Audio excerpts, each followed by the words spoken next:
Next season, MVP, 60-plus wins. Nelly took this personal. Like, we weren't even supposed to be in the playoffs, but he said if we get in the playoffs, we're going to play Dallas and we're going to beat them.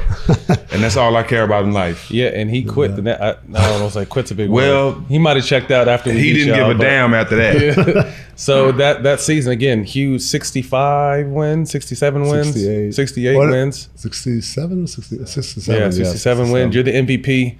1 versus 8. What is your thought going into that series versus? Because we actually played you guys well that season, although we were out of the mix at the time. We played you guys well. Yeah. So we're in 06. Like I said, I wasn't that frustrated. Of course, I was a little disappointed, but I was like, I'm in my prime. Next year, we're coming in where we have the same team. We're going to roll.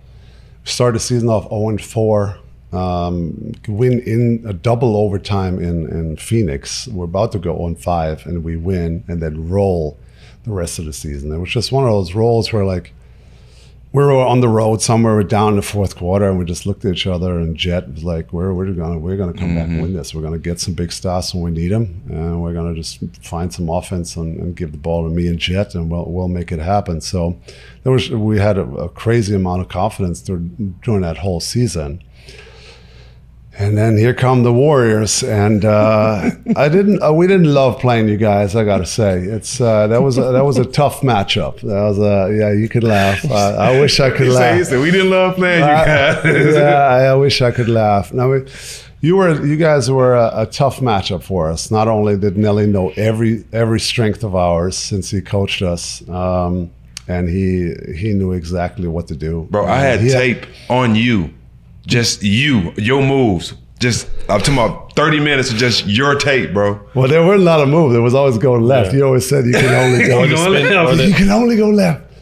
But you also had a lot of teams obviously had the blueprint, but they didn't have the personnel to pull it off. Yeah. You guys had a small team that always gave me problems and other problems. You guys were fronting in the post. Usually I can catch on anybody. We had a tough time getting the ball to me, pass it, first of all. Then every time I drove one way and I spun back, there came the trap. He's going to spin. He's going to spin. I like shooting out of my spin. Yeah. So then we didn't have a great shooting team or we didn't have a great passing team.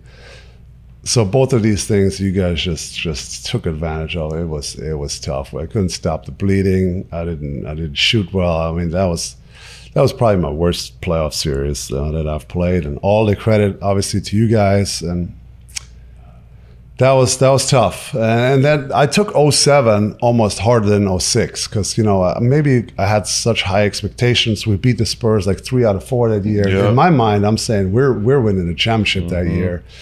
And I had made so much pressure on myself, and then maybe I was even froze up a little bit too much. I didn't play loose against you guys. I didn't have fun, and so that was one of the toughest. I felt like almost embarrassed for a couple of weeks. I didn't want to leave my house. I didn't want to go to the MVP ceremony, take the MVP. Usually back in the days, the MVP ceremony was during the second round, during the pregame.